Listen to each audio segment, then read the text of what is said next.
Good morning, welcome to prime 9 paper analysis. ఈరోజు ప్రముఖ దినపత్రికల్లోని headlines విశేషాలేంటో ఒకసారి తెలుసుకుందాం. ఫస్ట్ ఈనాడుకు వెళ్తే సంతకాలు అయ్యాయి. అమెరికా ఇరాన్ ఎంఓయూపై ట్రంప్ పెజెష్కియాన్ల అధికార ముద్ర, అమలు విధి విధానాలపై స్విట్జర్లాండ్లో నేడు ప్రతినిధుల భేటీ. ఈ పీస్ ఒప్పందానికి సంబంధించి యావత్ ప్రపంచం ఎదురు చూస్తుందనే చెప్పాలి. అసలు ఈ ప్రపంచం మొత్తం మీద కూడా ఆర్థికంగా కుదేలైపోయింది ఈ యుద్ధం వల్ల. సో ఇప్పుడు ఈ ఒప్పందంలో ఏంటంటే ఇంకా 60 రోజులైతే మనం వేచి చూడాల్సిన అవసరం ఉంది. ఒక కొలిక్ అయితే వచ్చిందనే చెప్పచ్చు, కానీ ఇంకా 60 రోజులు శాంతి చర్చలు అయితే కొనసాగుతాయి. సో ఆ తర్వాత అంటే ఇంకా కూడా ఈ 60 రోజుల తర్వాతనే ఫైనల్ డెసిషన్కి వచ్చే అవకాశం అయితే ఉంది ఈ యుద్ధానికి సంబంధించి, ఒప్పందానికి సంబంధించి. సో ఈ 60 రోజుల్లో కూడా ఏమైనా జరగచ్చు అంటూ ఒక డౌట్ అయితే ఇంకా ఉంది. అప్పుడే అమ్మయ్య అని చెప్పి ఊపిరి పీల్చుకోవాల్సిన అవసరం అయితే ఉంది అని చెప్పి అనుకోవచ్చు. అయితే ఇప్పుడు ప్రెజెంట్ ఒప్పందం విషయానికి అయితే వస్తే మాత్రం ఇటు అమెరికా ఇరాన్ విషయానికి వస్తే ట్రంప్పై తీవ్ర వ్యతిరేకత ఉంది సొంత పార్టీ సెనేటర్స్ నుంచి. అసలు ఈ యుద్ధం వల్ల ట్రంప్ సాధించింది ఏంటి అంటూ అక్కడ సొంత పార్టీ నుంచి తీవ్రమైన వ్యతిరేకత వస్తుంది.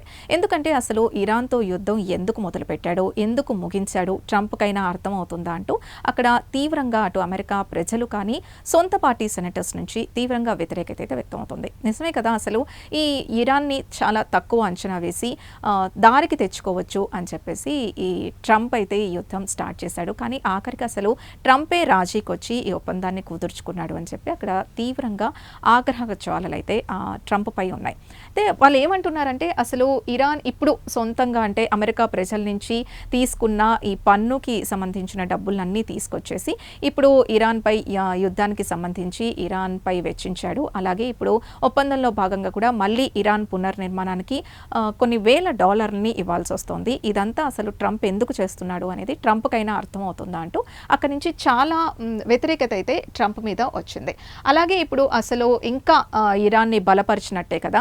ఇరాన్ ఏమనుకుంటోంది, ఇప్పుడు హార్మోజ్ జలసంధి ద్వారా ప్రపంచ దేశాలన్నిటినీ ఎలాగైనా దారికి తీసుకోవచ్చు, అసలు మళ్ళీ ఇరాన్ ఈ పని చేయదు అనే గ్యారంటీ ఏమైనా ఉందా, మళ్ళీ హార్మోజ్ జలసంధిని మూసివేయదు అని ఏమైనా గ్యారంటీ ఉందా?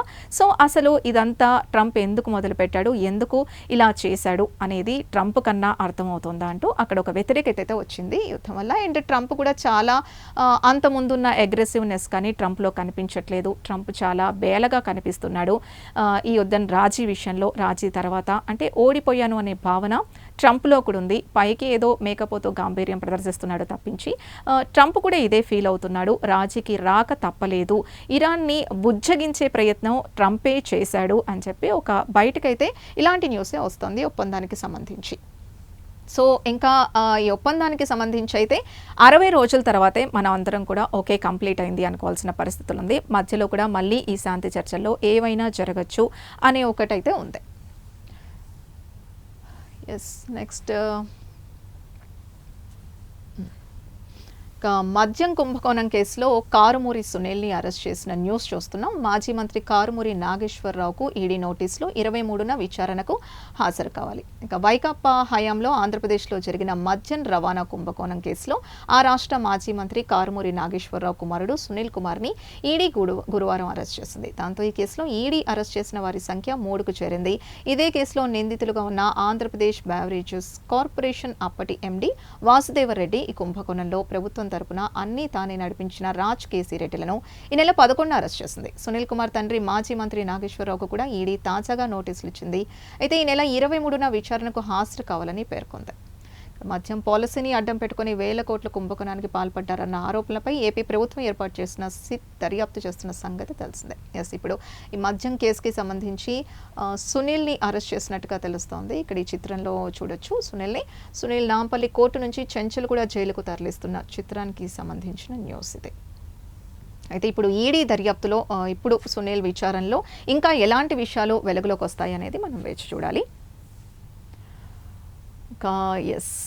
నవీన్ రెడ్డి మృతదేహం ఫోటో చూపించి సాయి కృష్ణదని ఫేక్ ప్రచారం అంబటి విడుదల చేసినవి, సాక్షిలో ప్రచారం చేసినవి ఆ చిత్రాలే.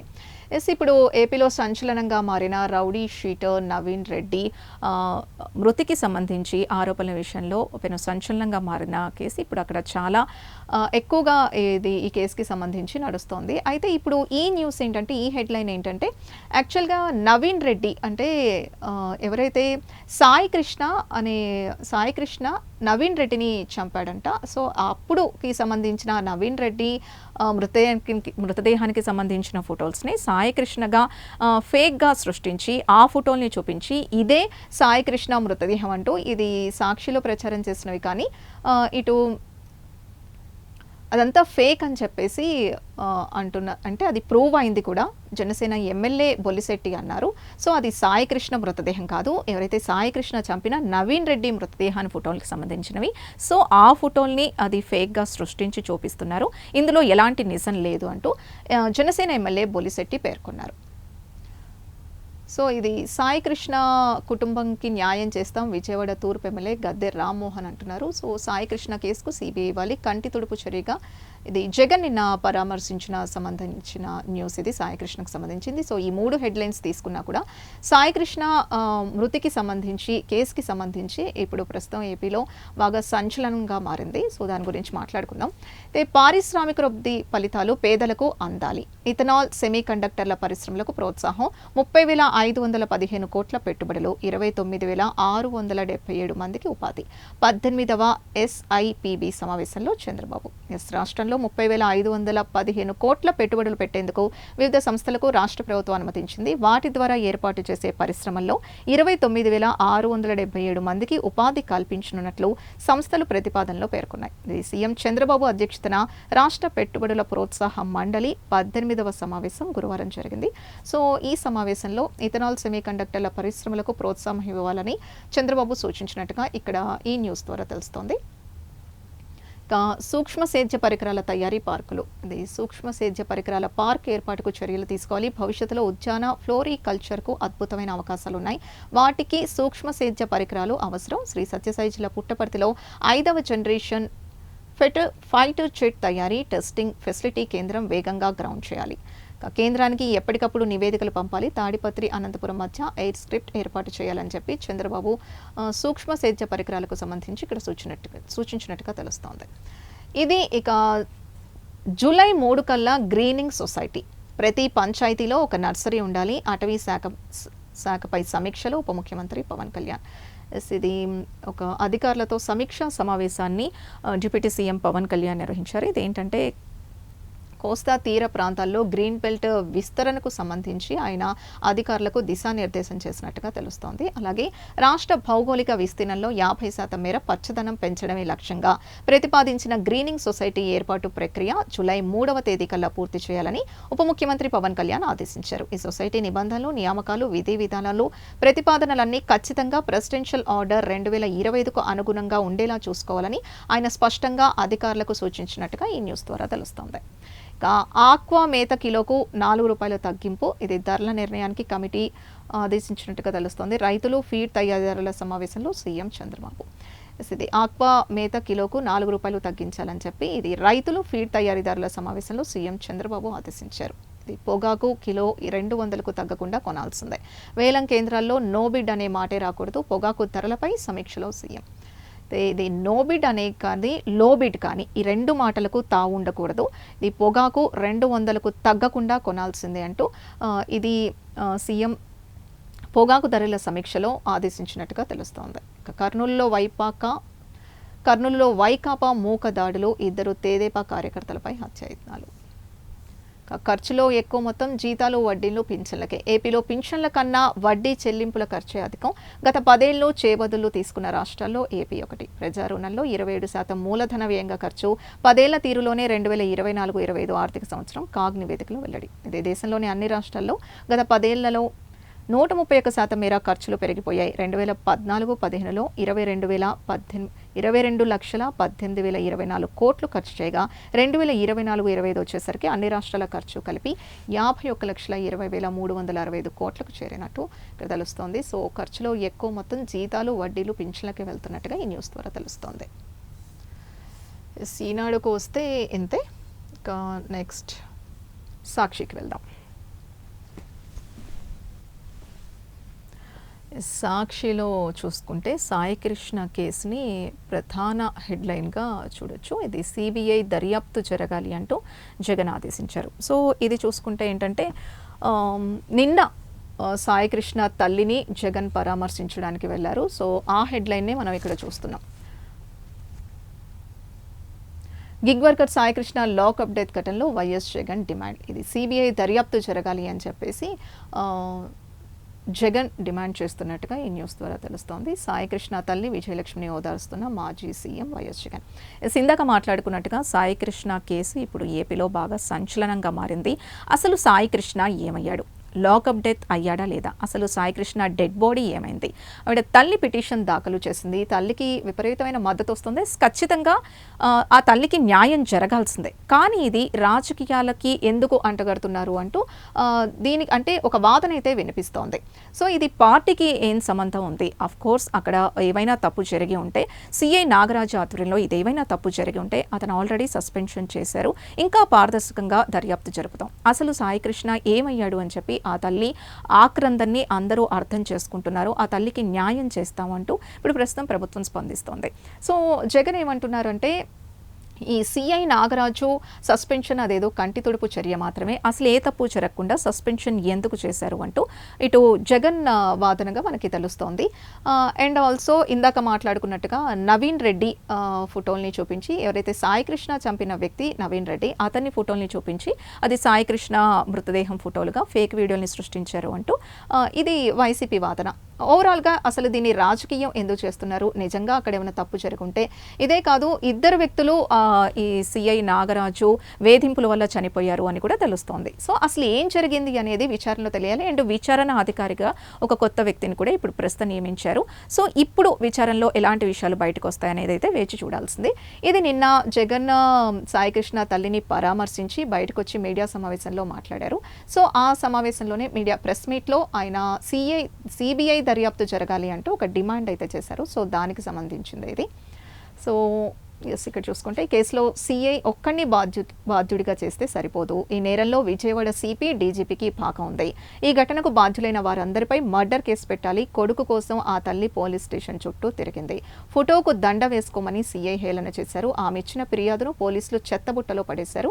సాయికృష్ణను చంపేశాక లీడర్ల ద్వారా తల్లితో బేరసారాలు. తల్లి హైకోర్టును ఆశ్రయించడంతో పోలీసుల్లో భయం. బాధిత కుటుంబానికి అండగా వైఎస్ఆర్సీపీ. చివరికి చంపామని ఒప్పుకుంటూ సిఐ సస్పెన్షన్. మే నెలలోనే ఇలాంటి ఘటనలు 2 జరిగాయి. ఇప్పుడు ఆ తల్లి ఆవేదనను అందరూ అర్థం చేసుకోవాల్సిందే. సాయికృష్ణన్ తీసుకెళ్లారు అంటూ తన ఫోన్ లాక్కున్నారు అంటూ 15 రోజుల తర్వాత ఫోన్ ఇమ్మని చెప్పి అడిగితే అసలు నీ కొడుకు లేడు, ఏం చేసుకుంటావో చేసుకో అని చెప్పి సిఐ నాగరాజు మాట్లాడినట్టుగా తల్లి ఆరోపిస్తోంది. సో ఆ తల్లికి నిజంగా న్యాయం జరగాల్సిందే. సో పారదర్శకంగా ఇక్కడ దర్యాప్తు జరగాలి అని చెప్పి మనం అందరం కూడా కోరుకుందాం. ఇది రాజకీయాలకు అతీతంగా జరిగితే బాగుంటుంది. దీన్ని రాజకీయం చేయొద్దు అంటూ ప్రస్తుతం ఒక వాదన అయితే వినిపిస్తోంది.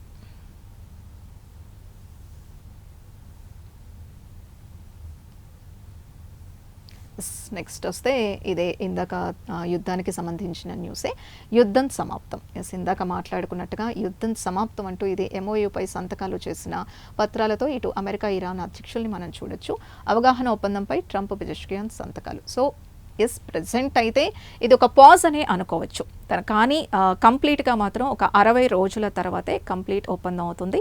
ఈ 60 రోజుల పాటు కూడా ఈ శాంతి చర్చలు కొనసాగుతూనే ఉంటాయి. ఎలాంటి ట్విస్ట్ అయినా రావచ్చు. ప్రస్తుతం అయితే ముడి చమురు ధరలకు సంబంధించి కానీ ఇంకా మన నిత్యావసర సరుకుల ధరలకు సంబంధించి కానీ కొంచెం ఉపశమనం కలిగించిందని అనుకోవాలి. సో యుద్ధం ప్రస్తుతానికైతే ఒక ముగింపు దశకైతే వచ్చింది. 60 రోజుల తర్వాతే కంప్లీట్గా ఎండ్ అయింది అని చెప్పి మనం మాట్లాడుకోవాల్సి ఉంటుంది. సో ట్రంప్ మీద వ్యతిరేకత వచ్చిన సంగతి కూడా మనం ఇందాక మాట్లాడుకున్నాం.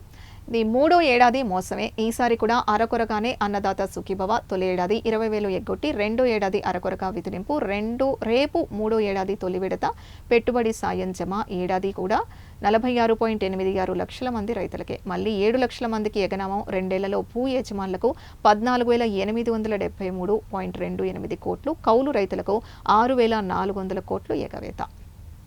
ఈ అన్నదాత సుఖీభావకు సంబంధించిన న్యూస్ ఇది. వైఎస్ఆర్సీపీ పిటిషన్పై స్పందించిన హైకోర్టు. ఫేస్బుక్ ఖాతాలు నిలిపివేయడంపై కేంద్ర రాష్ట్ర ప్రభుత్వాలు మెటాకు నోటీసులు అందించినట్టుగా తెలుస్తోంది. ఇక హాల్ టికెట్ పొందడమే ఒక ప్రహసనం. అగైన్ మనం ఇక్కడ నీట్ 21కి నీట్ రీ ఎగ్జామ్ జరుగుతోంది. నీట్ విషయంలో కూడా ఎంత తప్పిదం జరిగిందో, లీకేజ్కి సంబంధించి ఈ కేసు కూడా ఈ అంశం కూడా ఎంత వైరల్ అయిందో మనకి తెలుసు, ఎంత సంచలనంగా మారిందో, అది అసలు ఎంత తప్పిదమో కూడా మన అందరికీ ఈ పాటికే తెలుసు. సో నీట్కి సంబంధించి రీ ఎగ్జామ్ జరుగుతుంది. సో ఇక్కడ నీట్ అగైన్ మళ్ళీ ఎన్టీఏపై ఇక్కడ వ్యతిరేకత వస్తోంది. నీట్ అభ్యర్థులకు చుక్కలు చూపించిన ఎన్టీఏ నిమిషాల వ్యవధిలో అయిపోయే ప్రక్రియకు రోజుల తరబడి అగచాట్లు. పరీక్షకు హాజరు కానున్న 23 లక్షల మంది 14న హాల్ టికెట్లు విడుదల చేస్తే బుధవారానికి కానీ 16 లక్షల మందే డౌన్లోడ్ చేసుకోగలిగారు. నీట్ యూజీ పునఃపరీక్ష నిర్వహణ తేదీలో మార్పు లేదని ఎన్టీఏ వెల్లడి. ఎలాంటి మార్పు లేదు. 21న అయితే ఎగ్జామ్ జరగబోతోంది. ఇప్పుడు ఏపీ తెలంగాణ విషయానికి వస్తే నీట్ ఎగ్జామ్ ఎవరైతే రాస్తున్నారో స్టూడెంట్స్, వాళ్ళకి బస్సుల్లో ప్రయాణించాల్సి వస్తే హాల్ టికెట్ చూపిస్తే వాళ్ళకి ఫ్రీ బస్ సౌకర్యాన్ని అయితే కల్పిస్తోంది. ప్రస్తుతం ఇటు తెలంగాణ కానీ ఏపీలో కానీ ఈ సౌకర్యాన్ని అయితే కల్పిస్తున్నారు. విద్యార్థులు యూజ్ చేసుకోవాల్సిందిగా వాళ్ళు సూచిస్తున్నారు. సో నీట్ గురించి మనం మళ్ళీ అగైన్ మాట్లాడుకోవాల్సి వస్తే ఎంత డిప్రెస్డ్ అయ్యారో స్టూడెంట్స్ మనందరికీ తెలుసు. నీట్ అంటేనే చాలా కష్టపడి, ఎంతో రాత్రి మొబలు కష్టపడి స్టూడెంట్స్ ఆ ఎగ్జామ్కి ప్రిపేర్ అయి ఉంటారు. ఇలా జరగడం చాలా బాధాకరమే. బట్ అయిందేదో అయిపోయింది. అండ్ రీసెంట్గా కూడా మళ్ళీ ఒక స్టూడెంట్ ఆత్మహత్య చేసుకుంది. ఫస్ట్ ఎగ్జామ్ ఫెయిల్ అయ్యాను, మళ్ళీ ఈ ఎగ్జామ్ ఎలాగా నేను ప్రిపేర్ అవ్వాలి, మళ్ళీ దీన్ని ఎలా ఫేస్ చేస్తానో తెలియక అంటూ ఒక సూసైడ్ అయితే అమ్మాయి చేసుకుంది. సో మళ్ళీ ఇలాంటివి పునరావృతం కాకుండా చూసుకోవాల్సిన బాధ్యత అయితే ప్రభుత్వం మీద ఉంది. సో ఈ రీ ఎగ్జామ్కి స్టూడెంట్స్కి ఆల్ ది బెస్ట్ చెప్తాం. సో ఈ రీ ఎగ్జామ్ ఇంకా బాగా రాసి మంచి మార్క్స్ తెచ్చుకోవాలని చెప్పి, మంచి ర్యాంక్స్ తెచ్చుకోవాలని చెప్పి మనం కూడా కోరుకుందాం.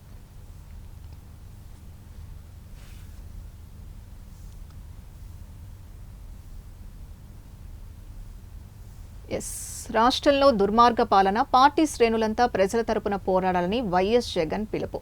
ఈ వైఎస్ జగన్ కార్యకర్తలకు పిలిపించారు. నాటి వైఎస్ఆర్సీపీ పాలన, ఇప్పటి చంద్రబాబు 2 ఏళ్ల పాలనను పోల్చి చూస్తూ ప్రతి ఇంట్లో చర్చ జరుగుతోంది.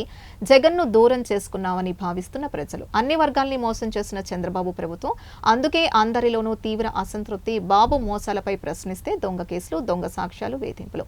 వచ్చే 2 ఏళ్లు ఎంతో కీలకం. మీరంతా ప్రజలతో మమేకమవ్వాలి. మీరు ప్రజల కోసం నిలబడండి, వారి కోసం కష్టపడండి. మీ అందరి బాధ్యత నాది, నేను స్వయంగా చూసుకుంటాను. అన్యాయ పాలన పోతోంది, వెలుగు చూస్తోంది. జగన్ 2.0లో పార్టీ కార్యకర్తలకు అత్యధిక ప్రాధాన్యం, గిరిజనులకు ఆ ప్రాంతాల వారీగా మేలు చేసింది మనమే. సో ఇది కార్యకర్తలకు పిలుపునిచ్చారు జగన్. సో ఇంకా 2 ఏళ్ళు మాత్రమే, మళ్ళీ ఎలక్షన్స్ రాబోతున్నాయి. సో ఈ 2 ఏళ్ళు ప్రజలతో మమేకం అవ్వాలి అంటూ జగన్ ఒక పిలుపునైతే ఇచ్చారు. అండ్ ఆయన నిన్న ఒక సభలో మాట్లాడుతూ కూడా ప్రస్తుతం పథకాల గురించి అయితే కానీ ఏమైతే జరుగుతోందో నాకంటే మీరే బాగా చెప్పగలరు, ప్రజలకు కూడా చాలా బాగా అర్థమవుతోంది అంటూ ఆయన మాట్లాడిన సందర్భాన్ని మనం చూసాం. సో ఇప్పుడు కార్యకర్తలకు ఒక దిశానిర్దేశం అయితే చేశారు. ప్రజలతో మమేకం అవ్వాలి అంటూ జగన్ 2.0లో పార్టీ కార్యకర్తలకు అత్యధిక ప్రాధాన్యత ఇస్తూ ఆయన మాట్లాడారు. ఇది ఇక డిఎస్సి అక్రమాలపై ఎంక్వైరీ చేయాల్సిందే. ఇది అంబటి రాంబాబు నేను ఒక ప్రెస్ మీట్లో మాట్లాడిన ఫోటోని మనం చూస్తున్నాం. సిబిఐ లేదా సిట్టింగ్ జడ్జితో న్యాయ విచారణ జరిపించాలి. మెగా డిఎస్సి పేరుతో అక్రమాలు జరిగాయి. ప్రభుత్వ పెద్దల లాలూచీ లేకపోతే సిబిఐ విచారణకు ఎందుకు భయం? రాష్ట్ర ప్రభుత్వ ఏజెన్సీలతో విచారణ చేయిస్తే న్యాయం దక్కదు. అత్యంత హేయంగా జీవోలు మార్చి స్పోర్ట్స్ కోటాలో అక్రమాలు జరిగాయంటూ అంబటి రాంబాబు ఆరోపిస్తున్న న్యూస్ ఇది.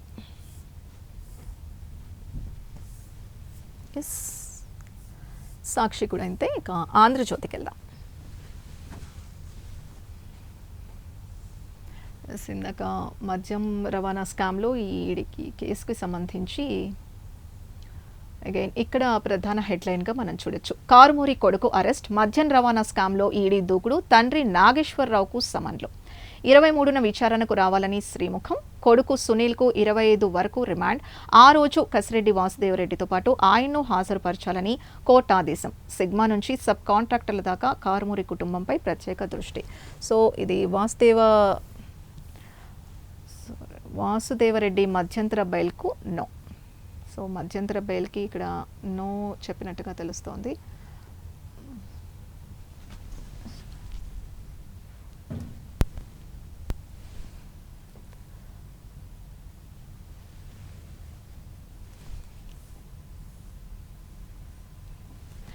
ఇది హైదరాబాద్ ఆంధ్రప్రదేశ్ మద్యం రవాణా కాంట్రాక్టుల స్కామ్లో మాజీ మంత్రి కారుమూరి నాగేశ్వరరావు కుమారుడు సునీల్ కుమార్ని ఎన్ఫోర్స్మెంట్ డైరెక్టరేట్ ఈడీ అధికారులు అరెస్ట్ చేశారు. ఈ కేసుకి సంబంధించి ఈ నెల 23వ తేదీన విచారణకు హాజరు కావాలని నాగేశ్వరరావుకు కూడా సమన్లు జారీ చేశారు.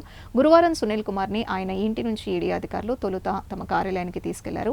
అక్కడ కొద్దిసేపు విచారించిన తర్వాత అరెస్టు విషయాన్ని ప్రకటించి వైద్య పరీక్షల నిమిత్తం ఆసుపత్రికి తరలించారు. వైద్య పరీక్షల తర్వాత సునీల్ని నాంపల్లిలోని ఈడీ కేసుల ప్రత్యేక న్యాయస్థానంలో హాజరుపరిచారు. ఈనాడులో కూడా చూసాము, మద్యం రవాణా స్కామ్కి సంబంధించిన కేసుకి ఇప్పుడు సునీల్ కూడా నోటీసులు వెళ్ళాయి. సో ఇప్పుడు విచారణలో ఎలాంటి విషయాలు బయటకు వస్తాయనేది మనం వేచి చూడాల్సిందే.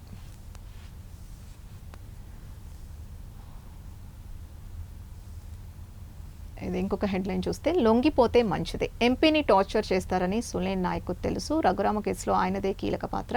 ఎంపీపై దాడి, పార్లమెంటు సార్వభౌమాధికారంపై దాడే. పార్లమెంటుపై దాడి చేసిన వారికి వీరికి తేడా లేదు. ముందస్తు బెయిల్ రక్షణ రాకూడదు. ఐపీఎస్పై హైకోర్టు తీవ్ర వ్యాఖ్యలు. పార్లమెంట్ సభ్యుడిపై దాడి చేయడం అంటే పార్లమెంట్ సార్వభౌమాధికారంపై దాడి చేయడమేనని హైకోర్టు వ్యాఖ్యానించింది. ఎంపీని కస్టడీలోకి చిత్రహింసలకు గురి చేశారన్న తీవ్ర ఆరోపణలు ఎదుర్కొంటున్న ఐపీఎస్ అధికారికి ముందస్తు బెయిల్ రక్షణ లభించకూడదని స్పష్టం చేసింది. పార్లమెంటుపై దాడి చేసిన వారికి, ఎంపీని కస్టోడియల్ టార్చర్ చేసిన వారికి మధ్య తేడా లేదని తేల్చి చెప్పింది. నాటి ఎంపీ రఘురామకృష్ణరాజును కస్టడీలో టార్చర్కు గురి చేస్తున్నారని అప్పటి సిఐడి డీఐజీగా ఉన్న సునీల్ కుమార్ నాయక్కు బాగా తెలుసని, ఇది లొంగిపోతే మంచిదని చెప్పేసి ఎంపీని టార్చర్ చేస్తారని సునీల్ నాయక్కు తెలుసు అంటూ ఈ హెడ్లైన్లో తెలుస్తోంది. రఘురామ కేసులో ఆయనదే కీలక పాత్ర అంటూ ఇక్కడ వెల్లడించారు. ఇది పెట్టుబడుల ప్రోత్సాహ బోర్డు సమావేశంలో సీఎం చంద్రబాబు, మంత్రులు లోకేష్, అచ్చెన్నాయుడు, దుర్గేష్ తదితరులు. ఈ సమావేశంలో మనం ఈ చిత్రంలో ఫోటోలు వారిని చూడొచ్చు. ఉద్యోగాలకే వారు పరిమితం కాకూడదు. పేద మధ్యతరగతి వర్గాలకు పారిశ్రామికోత్పత్తి ఫలాలు అందాలి. స్టార్టప్ల ద్వారా వారిని ప్రోత్సహించాలి. దీనికోసం ఎకోసిస్టమ్ రూపొందించాలి. 40% ఇథనాల్ బ్లెండ్కు కేంద్రం అంగీకారం. ఇథనాల్ పరిశ్రమలతో రైతులకు ప్రయోజనం. సెమీ కండక్టర్ పరిశ్రమల్ని ప్రోత్సహిద్దాం. ఈవీ ఫాస్ట్ ఛార్జింగ్ బ్యాటరీల ఉత్పత్తిపై దృష్టి. అనుమతిచ్చాక ప్రాజెక్టులు మొదలు పెట్టాల్సిందే. పారిశ్రామిక ప్రాంతాల వద్ద తక్కువ ధరకు ఇళ్లు. ఎస్ఐపిబిలో అధికారులకు సీఎం ఆదేశం. 30,515 కోట్ల పెట్టుబడులకు ఆమోదం.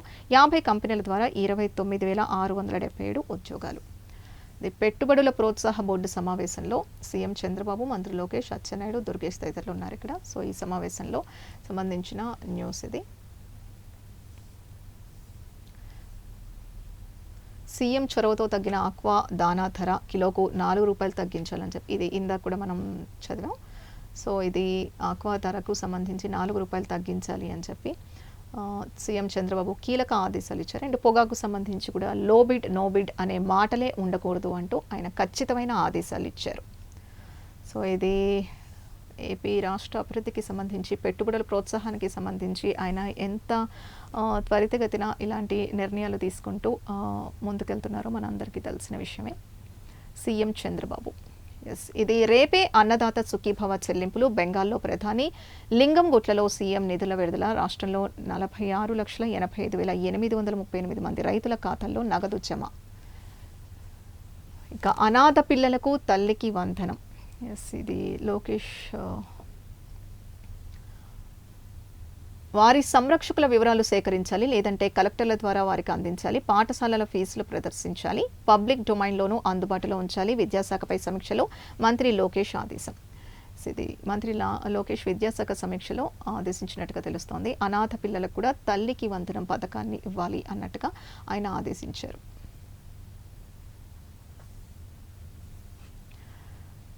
అగైన్ ఇది యుద్ధానికి సంబంధించి కామన్గా అన్ని పేపర్స్లో కూడా మనం ఈ హెడ్లైన్ని చూడొచ్చు. ఎందుకంటే ఇది ప్రపంచ ఆర్థిక వ్యవస్థనే కుదేలు చేసిన అంశం.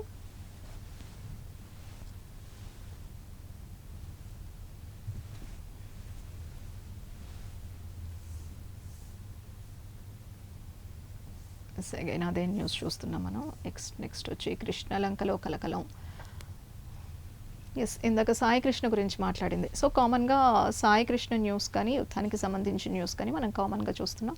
సో ఇదే ఫోటో ఇందాకైతే మనం సాయి కృష్ణ చేతిలో హతకి గురైన ఇది నవీన్ ఫోటో, సాయి కృష్ణది కాదంటూ ఇది మనం ఇందాక మాట్లాడుకున్నాం. ఇది అంబటి ఆత్రం, అంటే వైసీపీ నేతలు ఆత్రం తప్పించి ఇందులో ఏమీ లేదు. వాళ్ళు ఫేక్గా సృష్టించి ఇది సాయి కృష్ణ ఫోటోలుగా చూపిస్తున్నారు. ఇది కంప్లీట్ ఫేక్ అంటూ చెబుతున్న న్యూస్ ఇది. అసలు సాయి కృష్ణ ఏమయ్యాడు అనేది మాత్రం పారదర్శకంగా దర్యాప్తు జరపాలి అని చెప్పి కోరుకుందాం.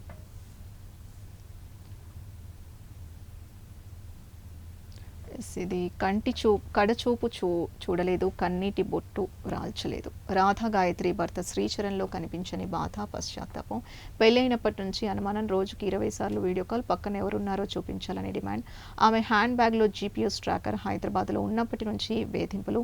ఢిల్లీ వెళ్ళాక మరింత అతకం, కుటుంబంతో టూర్ ప్లాన్, చివరిలో ఇదే ప్రయాణం. అల్లుడే చంపేశాడని ఆమె తల్లిదండ్రుల ఫిర్యాదు. ఇది మరొక కేసు, వివాహిత హత్యకి సంబంధించిన కేసు డీటెయిల్స్ ఇవి. హెడ్లైన్.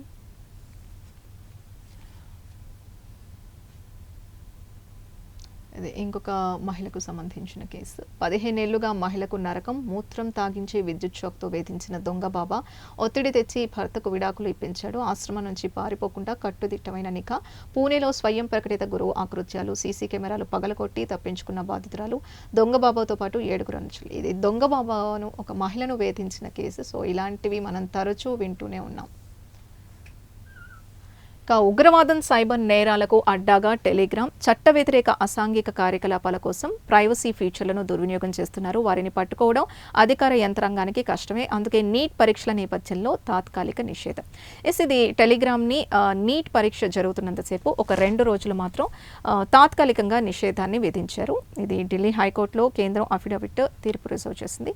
సో ఇది నీట్ రీ ఎగ్జామ్ జరుగుతోంది 21న. సో ఆ 2 రోజులు కూడా టెలిగ్రామ్ని నిలిపివేస్తున్నారు. సో త్రూ సోషల్ మీడియా ద్వారానే, ఈ టెలిగ్రామ్ యాప్స్ ద్వారానే ఎక్కువగా ఈ పేపర్ లీకేజ్ జరిగింది అని చెప్పి, సో ఈ 2 రోజులు మాత్రం టెలిగ్రామ్ని నిలిపివేస్తున్నట్టుగా మనం అక్కడ ఆ న్యూస్లో చూడొచ్చు. ఇక నెక్స్ట్ వెలుగుకి వెళ్దాం.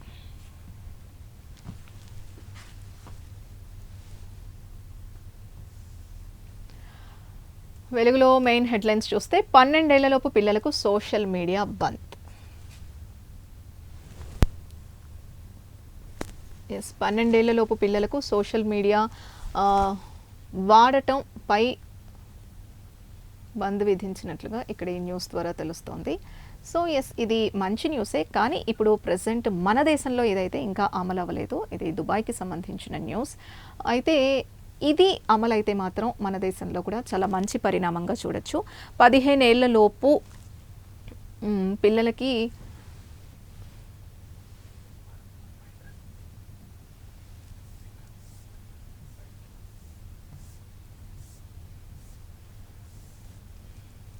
సోషల్ మీడియా బంద్. దుబాయ్ 15 ఏళ్లలోపు పిల్లలు సోషల్ మీడియా వాడటంపై యునైటెడ్ అరబ్ ఎమిరేట్స్ నిషేధం విధించింది. పిల్లల సోషల్ మీడియా వినియోగంపై ఆస్ట్రేలియా, బ్రిటన్, కెనడా దేశాలు ఇప్పటికే నిషేధం విధించగా ఇప్పుడు యూఏఈ కూడా అదే బాట పట్టింది.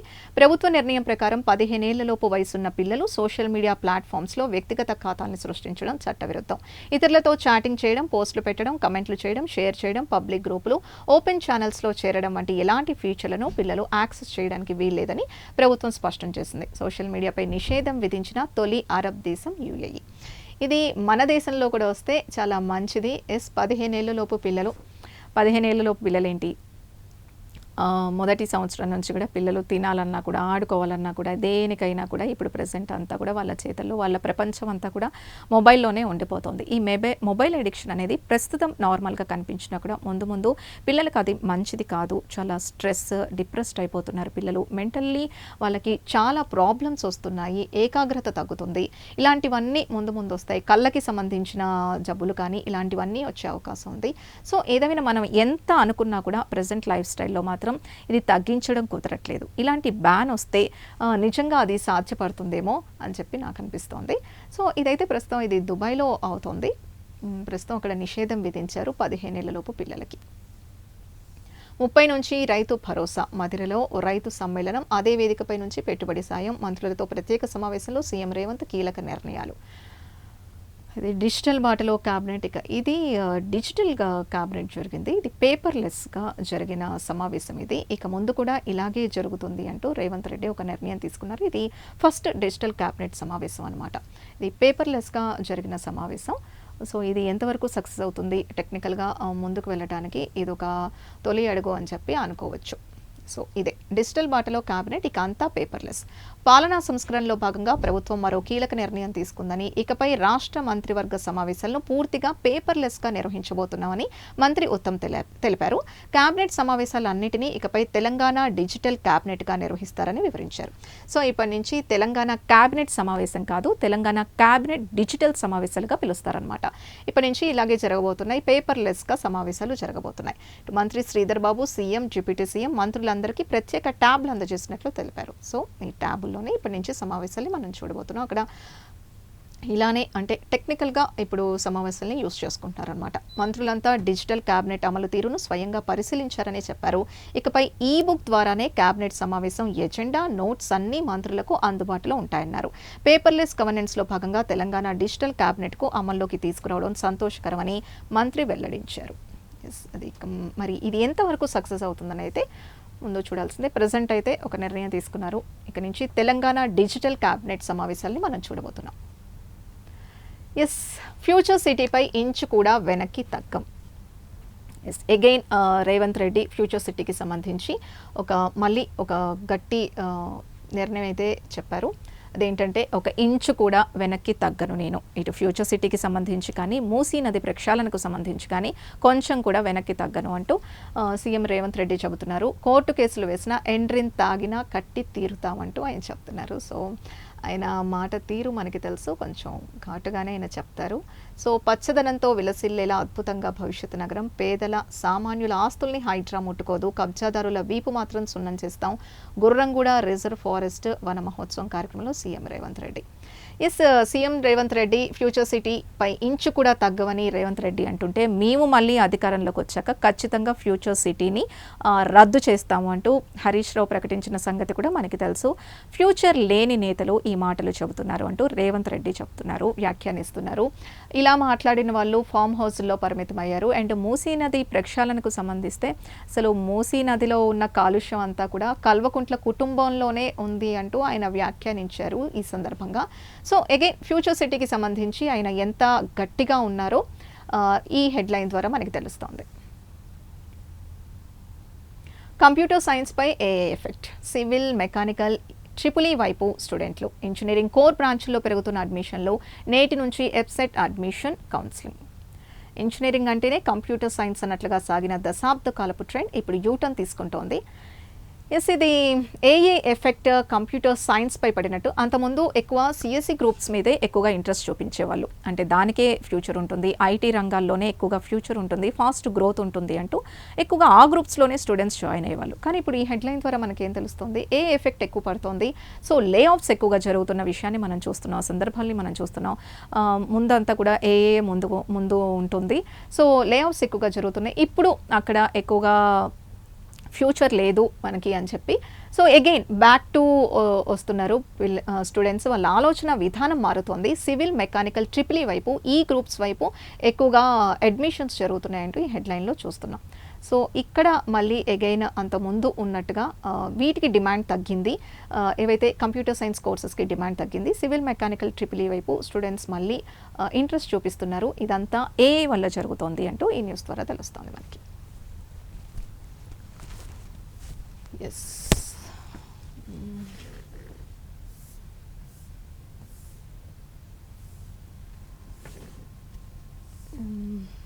ఇంకొక న్యూస్ ఇక్కడ, భర్తను భార్య చంపేసింది ఇసురాయితో కొట్టి.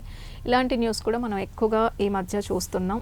ఇలాంటి సమాజంలో ఇలాంటివి ఎక్కువగా ఈ మధ్య చూస్తున్నాం. భార్య భర్తల్ని చంపినవి. అంతకుముందు ఎక్కువగా భర్తలు కానీ ఇళ్లలో డొమెస్టిక్ వైలెన్స్ మనకి భార్యల మీద జరుగుతున్న ఎక్కువగా ఉంటాయి. ఈ మధ్య ఇలాంటి న్యూస్లు కూడా కొంచెం ఎక్కువగానే చూస్తున్నాం మనం. తాగొచ్చి గొడవ పడ్డంతో దాడి చేసిన భార్య, తండ్రి మృతికి, తల్లి జైలుకు, అనాథలైన 2 పిల్లలు.